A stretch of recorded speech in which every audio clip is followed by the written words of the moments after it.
Leyline? Check. Surgical? Check. Dauthi Voidwalker? Check. Come at me, graveyard players!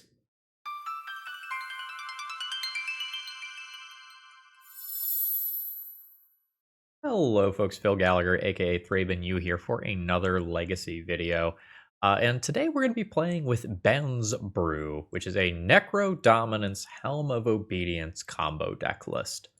I have not made many changes to the main deck here, as I think the main deck is pretty solid. We currently live in a Legacy world where roughly 50% of the metagame is combo. So playing something that can hate on the graveyard in game 1 with stuff like Leyline of the Void or Dauthi Voidwalker, so that you steal percentage points versus things like Reanimator and Oops All Spells is like definitely relevant. And if people are trying to go wild with the One Ring, having main deck Orcish Bowmasters is great to punish that. And we're going to talk about Karn the Great Creator quite a bit in this intro here, so I'll come back to that in a minute. I think the appeal of playing a deck list like this one is that you can try to attack your opponent's hand, make an opening, and do something broken. This build is specifically built around Beseech the Mirror. So when we cast this, we can bargain it, meaning that we sacrifice an artifact, enchantment, or token as we cast this spell. So think Chrome Mox, a Vault of Whispers, an Urza Saga Construct token, an Orcish Bowmaster token, that sort of stuff. And then we can search our library for a card, and we can cast it for free if its mana value is 4 or less, which is everything in our deck. The general goal is to assemble Helm of Obedience combo, where if you activate this for 1 mana while you control Leyline of the Void or Dauthi Voidwalker, you get to just win the game. That's plan A. Plan B, we can get Karn, which might shut off our opponent's entire deck. And Karn can lead into Helm of Obedience out of the sideboard. You can turtle up around a Karn. You can get Mycosynth Lattice to lock your opponent out. You've got a lot of options with it. But we also have a singleton Sheoldred. And we are going to use that with Necrodominance. So if you have a Sheoldred in play, so that whenever you draw a card you gain 2 life, doesn't matter that you pay 1 life to draw a card, because you can just kind of go wild with Sheoldred and rip through your deck until you find something that wins the game. So I think the main deck looks solid. I'm a little unsure how good Fair Necrodominance is going to be. Generally speaking, I have not liked Fair Necrodominance alongside like a pile of Sheoldred or Exsanguinator Cavalries or whatever. It hasn't felt broken enough. But we'll see if my opinion changes. As far as the sideboard goes, I rebuilt the sideboard. So one of the things that I wanted to do in building the sideboard was make sure that we didn't just get Delvered.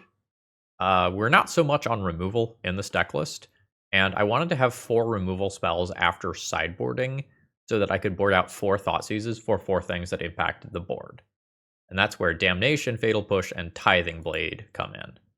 The Damnation and the Tithing Blade were in the original. Tithing Blade is an edict that you can pick up off a Karn, which is why we're playing that. And I added 2 Fatal Pushes to the main deck, just so we have a few things to help get us out of the early aggression from a Delver or a DRC. And then Damnation exists as a Beseech the Mirror target that just says no to whatever it is your opponent is doing. Now, the big change that I made to the sideboard is I threw in 3 extra copies of Karn the Great Creator.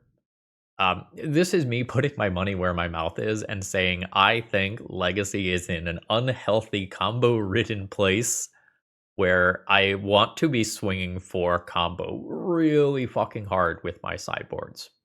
So we are playing this as like additional anti-the One Ring Grim Monolith sort of hate.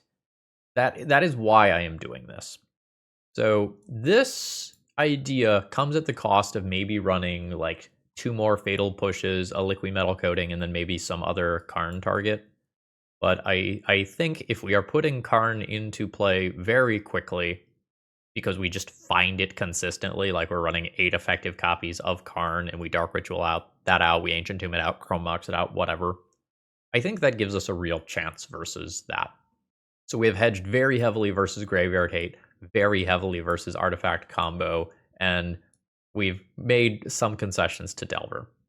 I think that's about all that we get to accomplish in our sideboard here. Like there are real costs of playing a Karn the Great Creator sideboard. So we are dedicating 6 of our slots to having tutorable silver bullets. And we'll see how that feels. This is very much an experiment here. But I think this is logically sound as something to try out in the current metagame. And we'll see practically whether or not we are keeping up with these combo decks. Alright folks, if you need some Magic cards, please consider checking out my sponsor, TOAMagic.com. Tales of Adventure is an absolutely awesome store. I love them. I buy from them all the time, especially at my in-person events. Promo code ThrabenU will save you 5% on any online order. They tend to have about 95% of standard legal stuff in stock at any time, and they also have a bunch of sweet old cards as well. Let's battle. Alright, first hand of the day shows off a great deck building thing. When you build your deck to have a bunch of colorless utility lands like this, sometimes you are going to get hands that look like this one. Although, honestly, even if one of these was a swamp, a triple Urza Saga hand is pretty sketch, even if we Dark Ritual Thoughtseize Bowmasters. So that's just not making the cut here. Okay, so with this one, we play Urza Saga on 1, we Chrome Mox, we Imprint, Fell the Profane, we play Bowmasters on 1, and we keep one of Beseech the Mirror or Karn for afterwards. This seems fine. I think I am going to keep Beseech the Mirror. I have lots of fuel for it. So we Chrome Mox, Imprint, play Urza Saga. And I don't think I want this getting dazed. I think I'm just going to play this out sorcery speed. Sometimes I regret that, but that's where my head is at this morning. I think I just want this extra stuff in play 100% of the time to supplement my Urza Saga plan. Underground Sea, potentially a Daze deck. Dauthi Voidwalker is a fine pickup for after Urza Saga does its thing, though it's not doing anything in the short term. Oh, I thought we were going to brainstorm. It is an Underground Sea, so it looks like we are playing against some sort of blue-black Reanimator variant. And we've got a Delta. So we'll make our friend. We will make our other friend. Do I have a Pithing Needle that I can snipe this Delta off? I do. And I will. Get him. So this will be 6 damage this combat step. Opponent goes to 11. There's another Underground Sea. There is no Animate Dead or whatever. We could see like a Brazen Borrower or an Orcish Bowmaster or something to interact with this in combat. I think I am just attacking here. Let's send it in and see what happens. It is Bowmaster. My opponent will Bowmaster my Bowmaster. And then I will attempt to Bowmaster their Bowmaster. This is where something like Daze or Force of Will can come in. Nope. Alright. So I will Bowmaster their Bowmaster. They can take a chump. They are still taking 6. Reanimate for the good stuff is now off the table. And their cantrips are still bad. Alright. My opponent did not play Magic. It's possible they should have mulliganed their hand. It's possible they should have cast a cantrip into Bowmaster to progress their own game. And it's very likely they should have fetched with Polluted Delta with my Urza Saga trigger on the stack. Feels like they had some degree of agency in this game that was not visible from the other side, from my side of the table. Like, they don't have counter spells, they don't have removal spells, they don't have reanimation spells. That kind of leaves, like, cantrips. So I wonder if they just needed to cast a Ponder, grow my token, take a little extra damage, and then try to get something that controls this board or otherwise does something unfair. Alright, so I recorded this deck a couple days ago, but if memory serves, I had 4 cards to board in for fair matchups. I just had like 4 removal spells. So like push, Tithing Blade, Damnation, and then I can still relevantly Karn for these 2 cards. And the extra Helm of Obedience, of course. I might go a little deeper here in kind of thinking about the matchup, though. Taking the turn off to Karn here may not be the best. Like, I wonder if I do something like this. Kind of want this ensnaring bridge too. Just not pithing needle. And do this. Note here that I am assuming bear creatures along the way to the reanimation stuff. We saw Bowmasters already, but there's probably more in some capacity. I think I'm fine with this. This hand is action light. I think especially since I just have Leyline of the Void in my deck, just mulligan. Maybe Leyline means that I don't need to surgical, actually. This is definitely fine.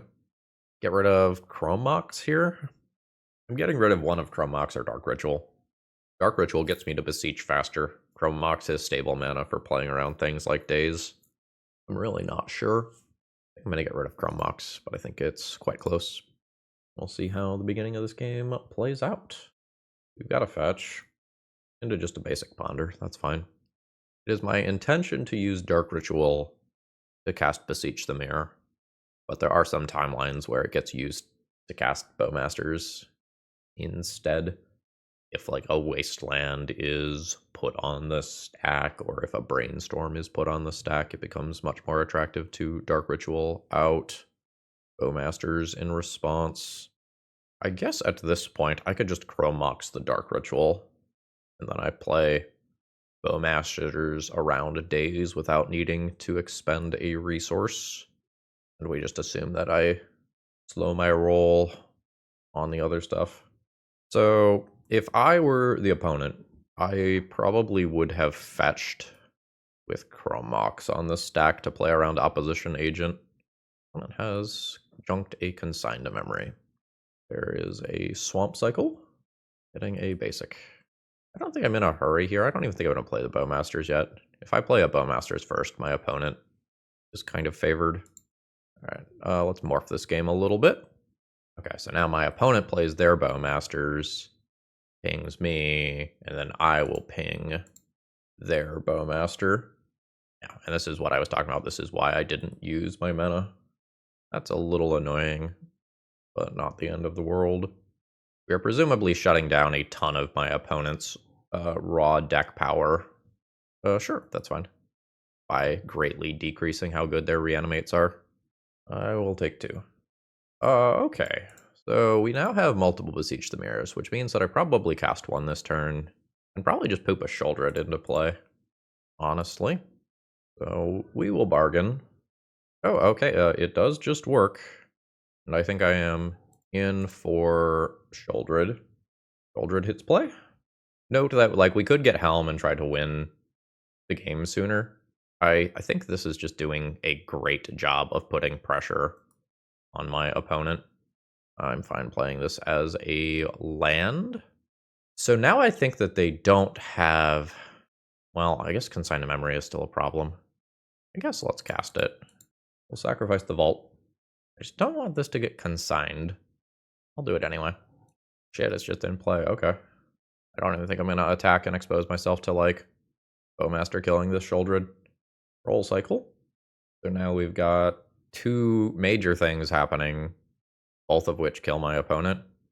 That felt easier than it should have been. Everything just worked, but I guess we take those. Today's video is sponsored by Moxfield.com, and honestly, they're just the best at what they do. If you need to keep your deck lists online, this is the way to do it. They have all sorts of different viewing options. You can condense that text if you like things to be tight. You can make them visual grids. You can put them in stacks. You've got all sorts of different ways to kind of view and visualize your deck lists, and they also have some really cool functionality, like allowing you to see playtest hands and even fully playtest your decks. So check them out. All right, this hand YOLOs a little bit, but I think I'm in. So, Dark Ritual. I think I am going to go Dauthi Voidwalker, then Thoughtseize, then Dauthi Voidwalker. Sometimes I'll play these Thoughtseize first to make sure that my creatures live. Okay, so I think I can just take Unholy Heat and then just try to outclock my opponent with double Dauthi Voidwalker. I don't think I need to him. If I saw a combo deck there, then I think hemming is fine. But this is a very, very fast clock. Yeah, that's perfectly fine and cool. I will pre-combat him to Turok, and they lose. Oh, I guess it's the things that just got the counters on it. That's the easiest way to see. 6U, 14. Oh, incidentally, we end up nerfing DRC, as the Delirium is not going to happen, by playing our Dauthi Voidwalkers. Necrodominance, not very interesting here. So my opponent is probably setting up for end of turn Seek the Beast to try to do something on their own turn. So good on them. They realized that this just taps for mana and they don't have to fetch. We are definitely in a game where individual points of life might be a deal breaker.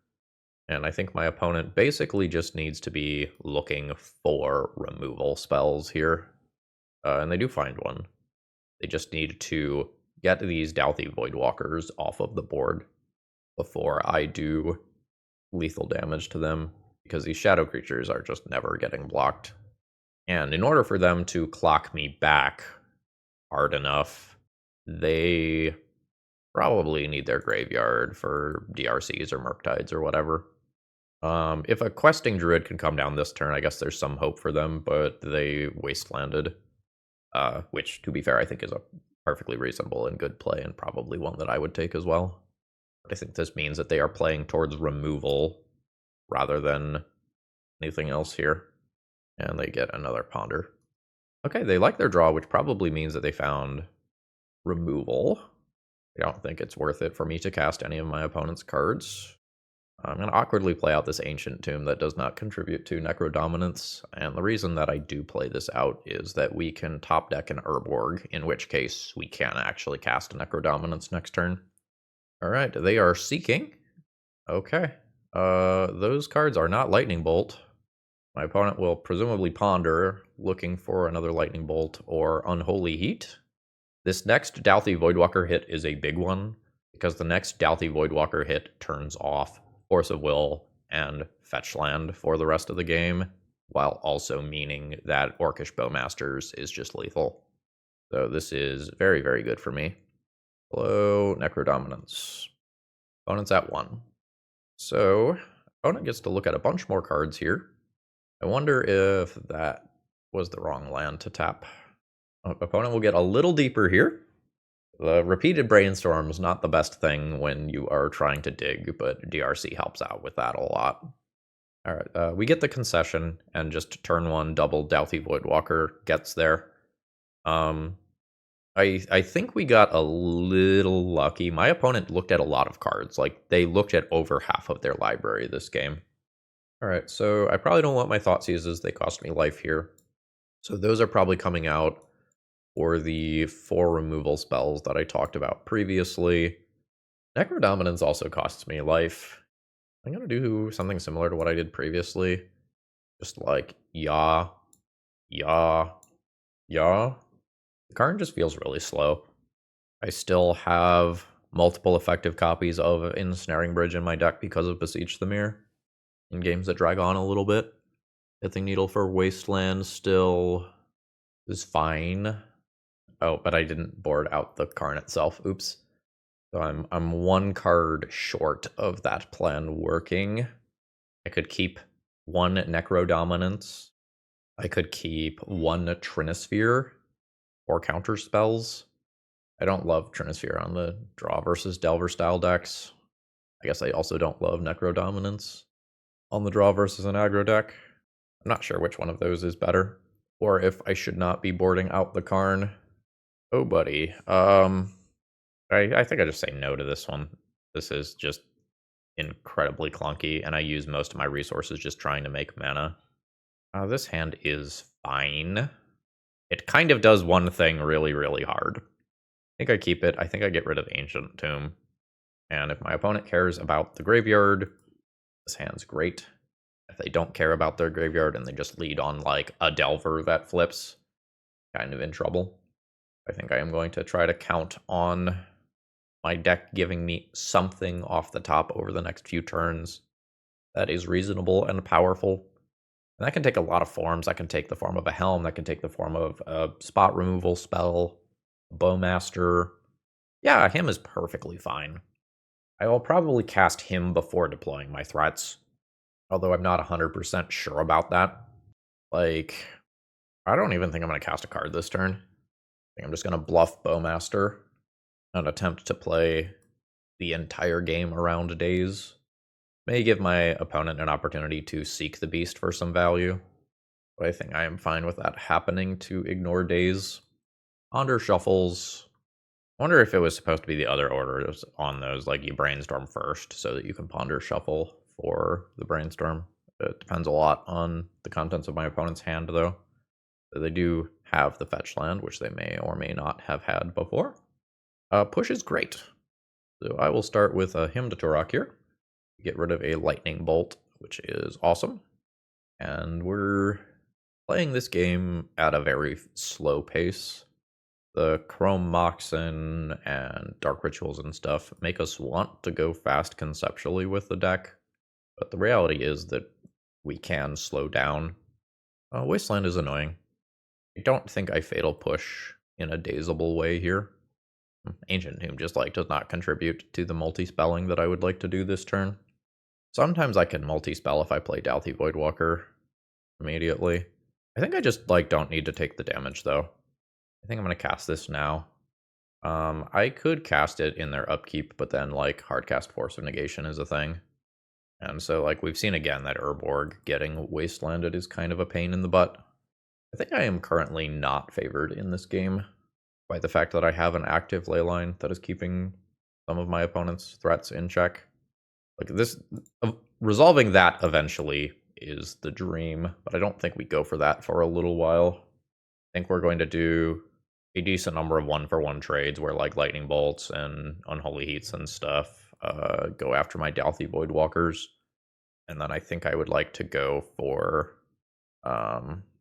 Beseech the Mirror once I feel like my opponent is out of resources. There's a Surveil land. My opponent likes something. Yeah, so these are probably the scariest thing for me because they represent card advantage while also being a threat that scales appropriately through Leyline of the Void. Having to worry about Consign to Memory is a little rough because my Beseech the Mirror possibly could resolve at some point, but the Consign might stop the Helm afterwards. So they've kept the cards. Yeah, this is starting to look a little spooky, and they bobble me. They will know whatever it is I'm about to draw. Alrighty. So this sort of situation is where I am missing the fact that we are not just a 4x the One Ring deck. That's really bad for me. Now Urborg isn't an insane top deck. So I'm taking 4. And there's another dude. Romox does not do me any good this turn. So the game plan to win involves my opponent not having any counter spells, I think. God damn it, Delver flips to Force of Will. I'm going to finish my thought. The game plan needed me to resolve Damnation. Just Damnation, clear the entire board. Now my opponent can hardcast Force of Will. There is 8 damage on board. I do not believe that there is any need to show them the other cards here. Yeah, if that's not Force of Will, there's a real chance that we can win this one. So I was wanting for card advantage, but we did see how quickly my life total slips away. So I think I am still appropriately valuing Necrodominance in this matchup. Oh boy, okay. Swamp, Dark Ritual, 3 mana, Chrome Mox, Imprint, Dark Ritual. No. First play, Chrome Mox, Imprint, Dark Ritual. Second play, Dark Ritual, 3 mana. Third play, Urza's Saga, then Dauthi and Bowmasters. Just have to make sure that the Chrome Mox resolves first before I commit Urza's Saga to play. Otherwise, things get awkward. Chrome Mox. Imprint a Dark Ritual. Cast a Dark Ritual. I think we Dauthi first. And then Bowmaster. So this is a damn near perfect hand.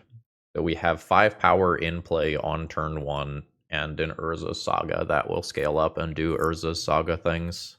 Okay, well, we hit our opponent for 5.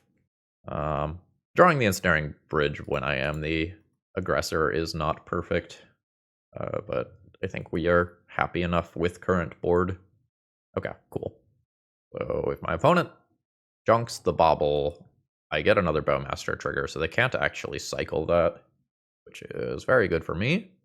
I'm not willing to trade Bowmaster for DRC here, so I will just be attacking for 4 rather than 5. Wow. All right. Opponent needs to buy time. Okay. So they want to draw that card. I can respect that. Because things like Urborg exist in my deck, I think I'm going to go ahead and play this out, even if I don't want to Ensnaring Bridge right now. So we get Bauble Ping. Opponent's at 10, facing down a theoretical 2-turn clock worth of power. Bowmaster goes, and then my opponent cantrips. Let's pop out that zone. I think my opponent's actually favored to win this game still, especially if I keep not drawing follow-ups. So this will put them to 6. Yeah, but I think as soon as my Dauthi Voidwalker is answered, everything that I'm doing just stops. So we'll see if my opponent does something. Rainstorm. There was a Ponder the previous turn. My opponent probably knew a card and was fetching appropriately. And not look at that card again with the Brainstorm. Okay, yeah. I think my opponent is now favored to win this game. Rough. Send it. Opponent's at 4.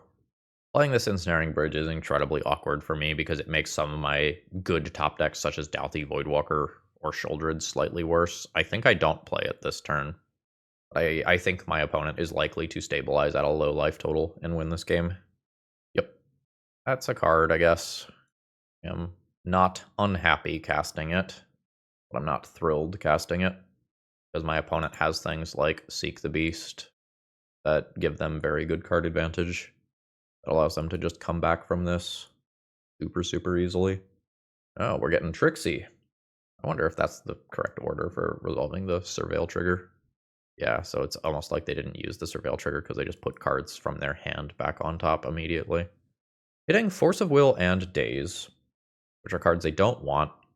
I think this is the point where I resolve Ensnaring Bridge. Again, very awkward. But, like, I know that there is a creature coming that is going to deal a lot of damage to me over time. And I have some ability to manipulate my own hand size just by not making plays to make it so that if I draw Dauthi Voidwalker, it can get in there. Bowmaster is one of the things that I want to draw the most, because Bowmaster ping and get in with one of the 2 bodies is just lethal. So DRC can now give my opponent, I mean, yeah, that's what we want. So I can cast it now, or I can cast it at end step. If I cast it at end step, my opponent could Force of Will it. They can't Daze it. I think I just cast it now, when it just always resolves, and I think I ignore the creatures and just go to face. Yeah, so this is lethal.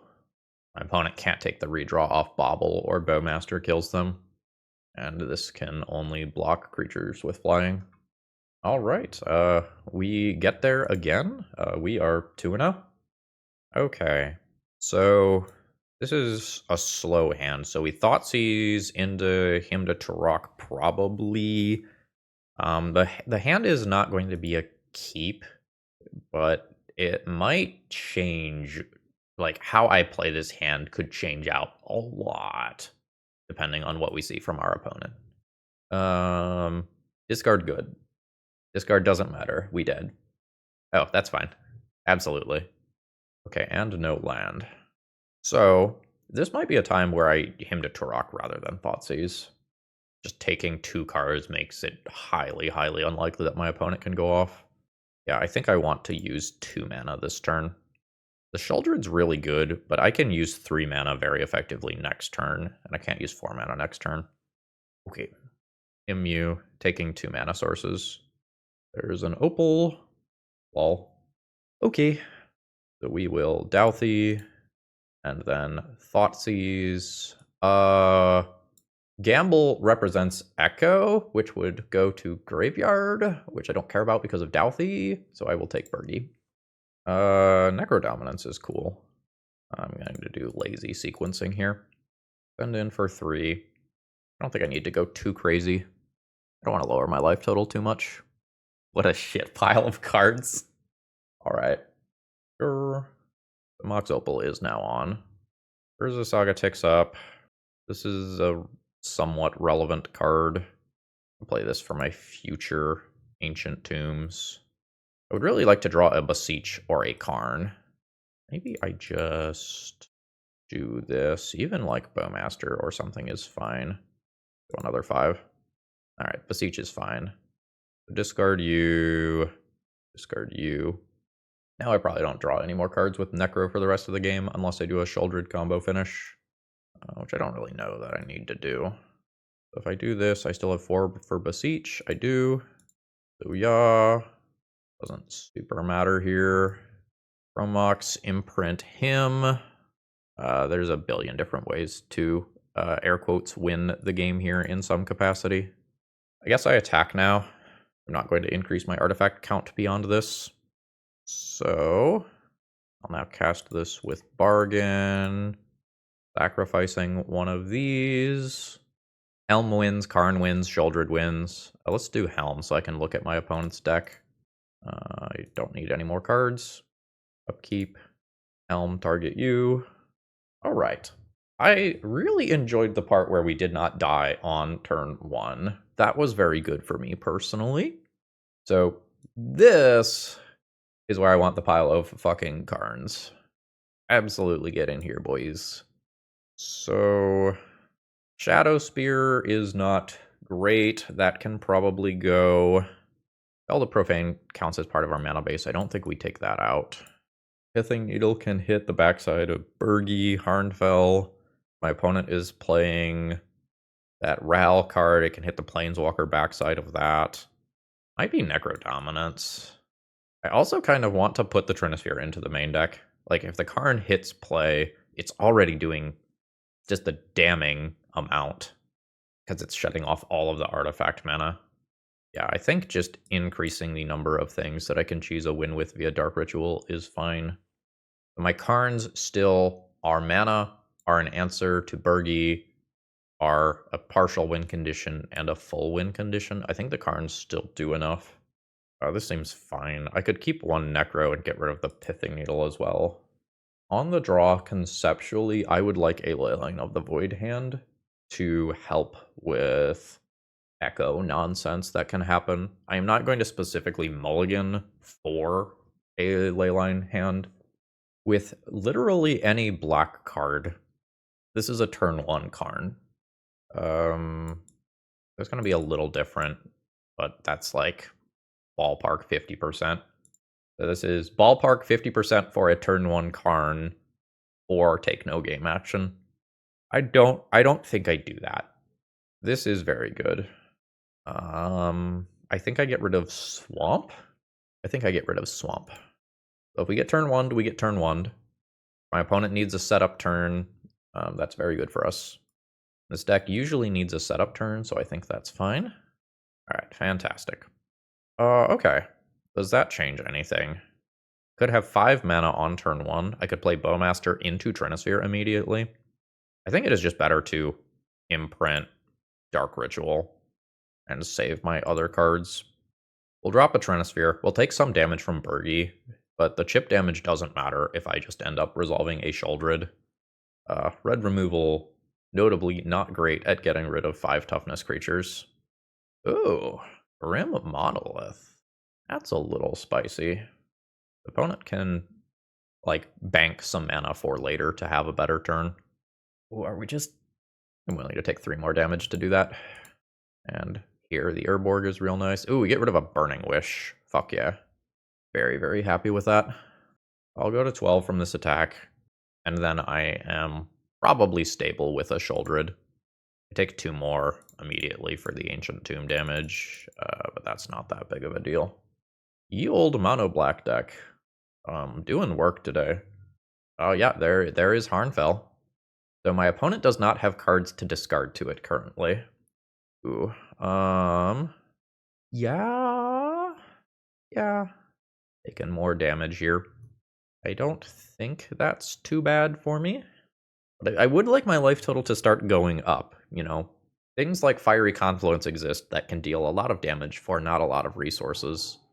There is an Echo of Eons Oh man, this is so unfortunate for my opponent. Oh, so there's the Shatter Skull Smashing that they don't have the second red mana for, even though they have a ton of raw mana, and the Echo has no blue mana and has the Sheoldred problems. We are 3-0 going into the second half of this league. Okay. I'm pretty sure that this is one of the Oops All Spells players. Like, very, very sure. I'm just going to mulligan to Leyline of the Void. Note that I would not do this in any real tournament situation, but this is someone who... Actually, it's probably just funnier if I show you. So, like, I'm very willing to make the called shot in a league here. Okay, we've got Leyline of the Void. So we will keep this one. I have to put 2 of these back.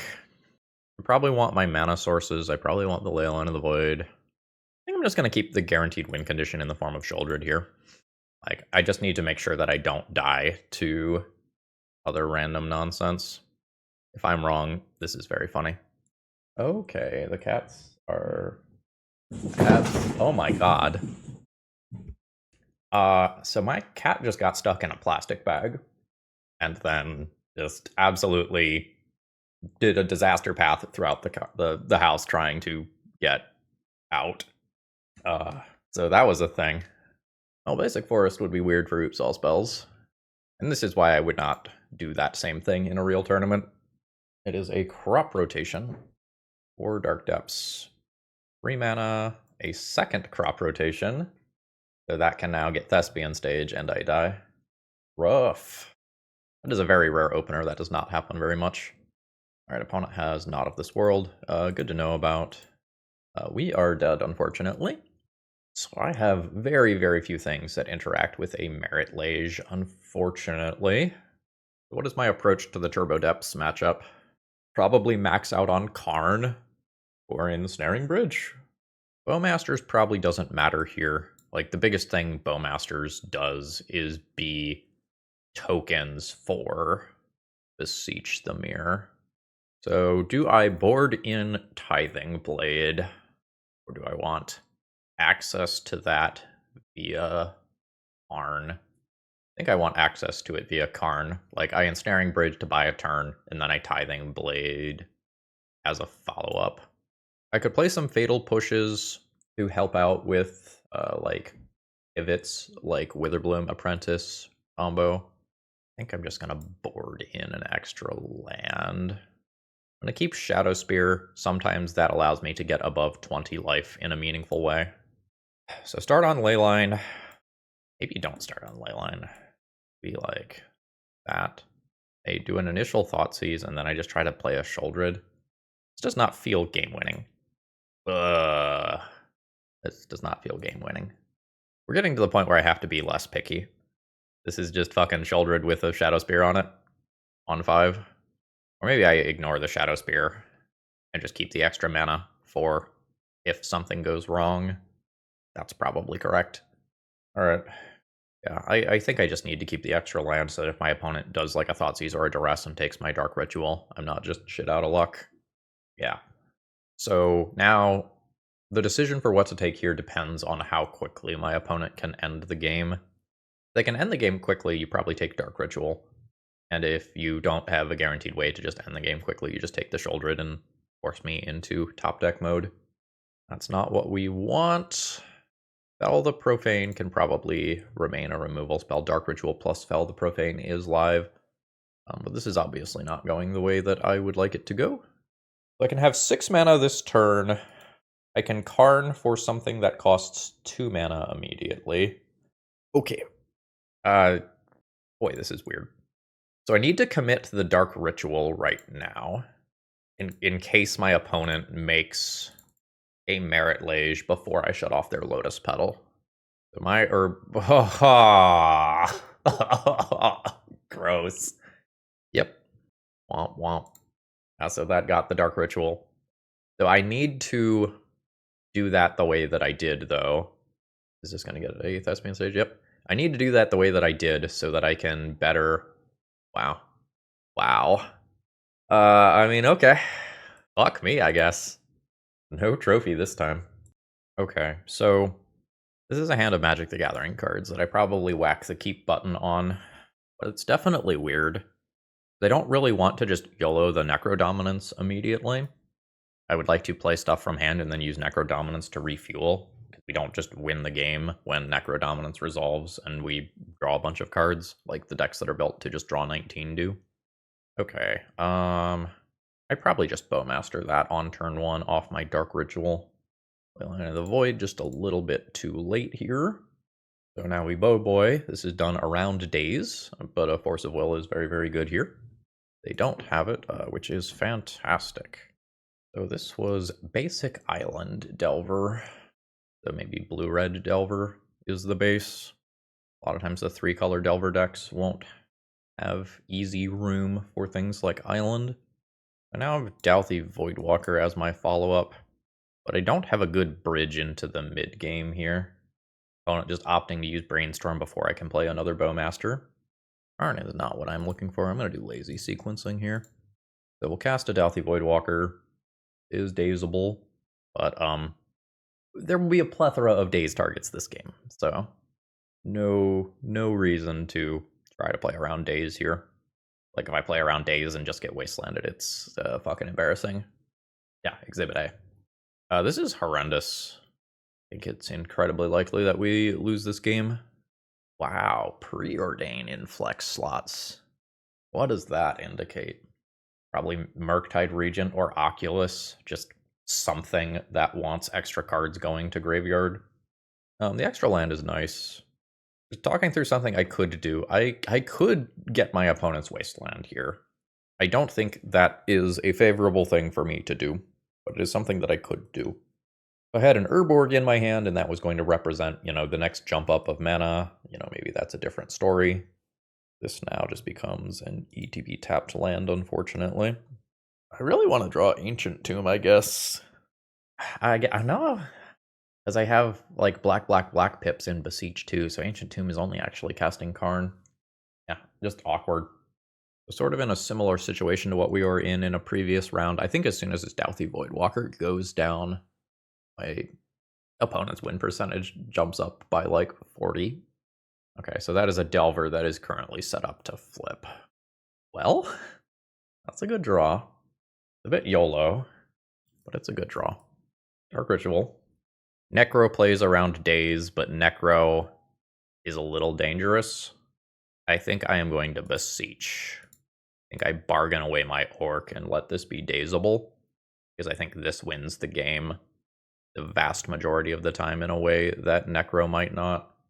Like, it is possible that, like, I play Necro, my opponent answers Dauthi Voidwalker, and then I just take 3 from Delver. Yeah, that's fine.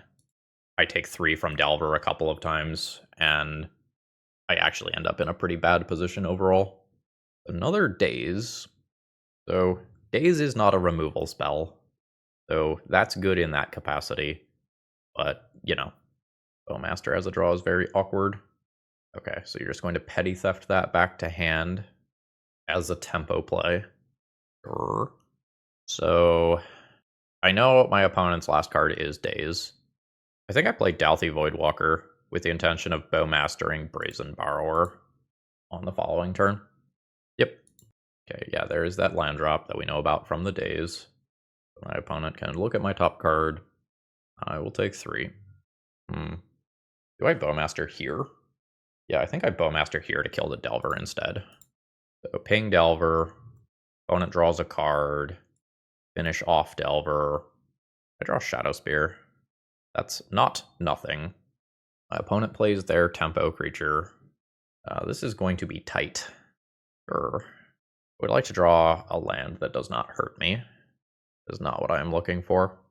We're going to Shadow Spear so that I can put it on the Orc Army token next turn. I think I fire in for the damage. I can die this turn sometimes to blind flip Delver to Lightning Bolt. Delver does not flip. I'm not interested in blocking Delver here, I don't think. I will take the 4. Oh, fuck. No, maybe I'm wrong. Maybe I do block Delver so that it can never flip the next turn. Fuck, no, yeah. Okay, if my opponent's got the removal spell, I'm dead no matter what. Not in 1 turn cycle, but in 2 turn cycles, I always lose to double Brazen Borrower. Oh god, there was more beyond that. Good god, okay.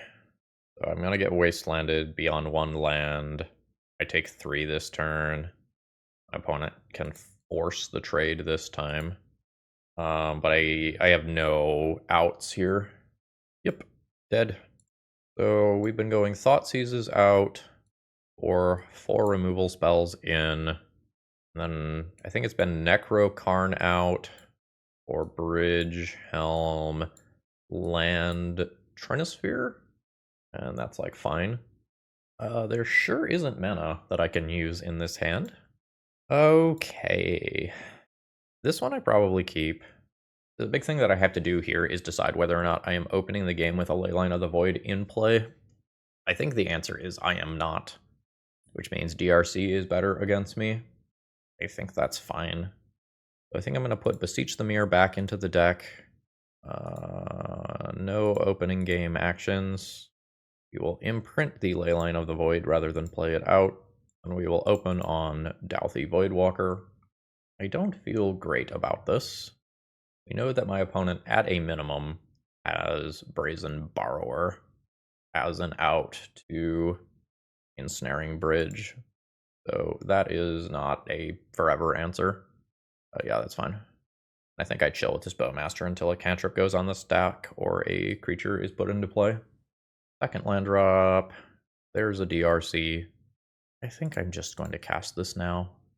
I can wait to try to play around days by randomly spiking a land on my turn. But like there are timelines where this is a 3/3 by the end of this turn cycle, and Bowmaster doesn't kill it anymore. Because Bobble is 1, land is 2, Surveil could be 3, follow-up cantrip could be 4. Yeah. So life's not great.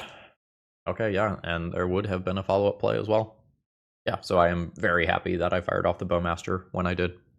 So the hope is now rip an untapped land, jam Ensnaring Bridge, and buy time. Oh man, more. Sure. So now my opponent gets 2 redraws. That is not what I am looking for. So we may just get Delvered this game. And I believe I only have 1 copy of Ensnaring Bridge, so it's kind of like all or nothing on this card. Yep. I think I am priced into doing this here, despite the fact that, like, Daze, Spell Pierce, Consign to Memory, Force of Will all hit this. Brazen Borrower bounces it. Yep. I just think I cannot wait. And the backup plan then becomes something. Oh god, there's more. Seek the Beast? Yeah. The backup plan becomes something like Beseech the Mirror for Shouldered, or for Damnation if things get real bad. Unfortunately, Wasteland means that I basically need to rip Dark Ritual to be competitive in this game.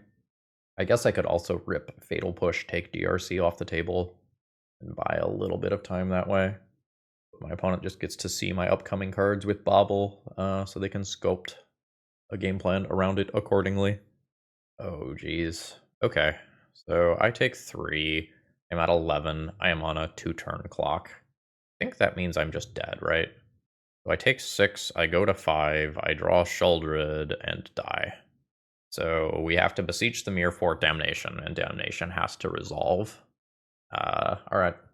We know what must be done. Okay, well, we'll give it the old college try. I do not believe that I want to play around Daze taking 2 because that puts me into range of dead to Lightning Bolt.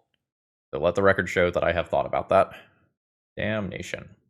Hot damn. Not dead yet. Now, the problem here is that my opponent still has 3 cards, 4 cards after they draw, which were not counter spells. So that, probably means they are either lands or threats or cantrips. And I can't really use my Ancient Tomb for 4 mana super effectively. I will just outright die to something like a Murktide Regent. I think Murktide Regent is a reasonable card that my opponent might have had in hand, just not wanted to use yet. That's a Delver. So I can put a Helm into play. Delver is presumably flipping, so I can't tap Ancient Tomb for mana, which means that I am doing this off of Dark Ritual. So we're gonna Helm. Card doesn't do anything. Now, we are going to Helm our opponent for exactly 1 to take away the card that is going to flip Delver, which should not be a creature. Okay, we get rid of a Force of Will. So now we are hoping that Delver does not flip, and I draw Dauthi Voidwalker as my top card. Delver does not flip. Dauthi Voidwalker, baby. I am at 4. An Urza Saga. Things might get a little weird.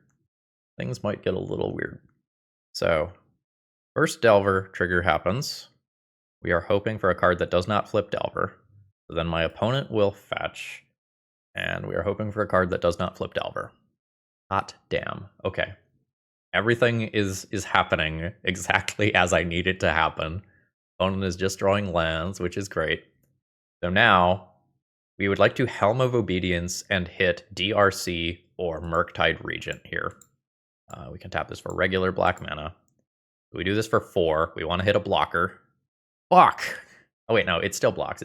There is no world where I want to keep this over removing a Delver. Alright. So now we are still potentially alive next turn. Damn it! We were working so hard there. Can I see what my next card is? Damn it! So we Fatal Push a Delver if my opponent does not have a Lightning Bolt. Make an Urza Saga token. Draw Chrome Mox. We get Shadow Spear. GG's. Alright, that was a pretty fun league. Overall thoughts on the deck list. Fine. You know, I would not be embarrassed playing this deck list, that's for sure. I think my biggest thought is that I still don't like fair Necrodominance. It feels incredibly awkward. I think the Necrodominance slots are potentially better off as the One Ring. I maybe don't mean... Let me rephrase this. I think if you want to play a fair black deck, I think the One Ring is just objectively a stronger card than Necrodominance, and you should be thinking about that. Within the confines of this deck that is built around Beseech the Mirror, I am not 100% sure that that is true, but I am very sure that I am not confident about going all in on Necrodominance when it just does not immediately win you the game. There's more Delver in the metagame than previously, so like the One Ring is so much better at drawing cards while also protecting your life total than Necrodominance is. So I think this is the weakest slot in the deck here. You could play some main deck removal to open up some sideboard slots. You could play some additional main deck threats of some kind, something along the lines of Exsanguinator Cavalry, Opposition Agent, something like that. I think those would be reasonable directions to take this. The deck suffers a little bit from trying to do too many things. Like, it's trying to have an Urza Saga package while having a Karn package, while having a Beseech the Mirror package. And I think all of that at the same time does put some real tension on the effectiveness of all of those things. When we see where the metagame settles, there's probably some room to adjust this. Like, for example, if Oops All Spells declines, it becomes less important to have both Surgical Extraction and Leyline of the Void at the same time. If the Mystic Forge deck dies down a little bit, I don't think you need all of the extra copies of Karn. Karns were kind of feast or famine today, where they were very good or very bad, conceptually. I think we ended most of our games that we won by just turning Dauthi Voidwalker sideways. I think we Helm comboed once or twice, so maybe that says something about just being proactive in the current format. Just the hands where we would just like Dark Ritual double Dauthi Voidwalker or Dark Ritual Dauthi Bowmasters ended up feeling really, really good. So maybe you can, cut Necrodominances and skew the curve a little bit more towards aggro. Yeah, but overall, I will give this a thumbs up. This was fun to play. Matches felt intricate. Decisions felt like they mattered. All right, folks, if you need anything for this deck, you know where to go. Promo code ThrabenU will save you a little bit on your order, and I hope you all have a wonderful rest of the day. See ya.